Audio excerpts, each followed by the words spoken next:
আমাদের মধ্যে ভিন্নমত থাকবে, রাজনৈতিক প্রতিযোগিতা থাকবে। রাজনৈতিক প্রতিযোগিতাকে কোনো সহিংস, কোনো দখলদারিত্বে, কোনো বৈরী, কোনো রাজনৈতিক সংস্কৃতি কোনোভাবে যাতে প্রশ্রয় না পায়, আমি আশা করি সকল রাজনৈতিক দল এ ব্যাপারে দায়িত্বশীল ভূমিকা পালন করবেন।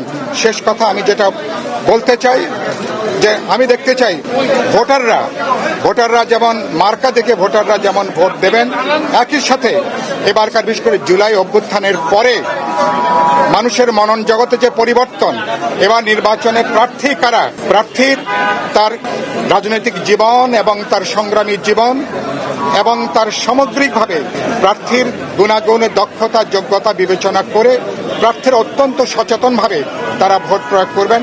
ঢাকা 12 আসনের আমি আপনাদের মাধ্যমে ঢাকা 12 আসনের ভোটার, জনগণ এবং সকল উদ্দেশ্যে যেটা বলতে চাই, ঢাকা 12 আসনে এবার আমি বিপ্লবী ওয়ার্কার্স পার্টি বিএনপি সহ জোটের প্রার্থী হিসেবে যেহেতু এখানে নির্বাচন করছি, সুতরাং ঢাকা 12 আসনকে বাস্তবে এখানে নাগরিক সেবা এখানে বিপর্যস্ত। নাগরিক সেবাকে আমি নিশ্চিত করতে চাই।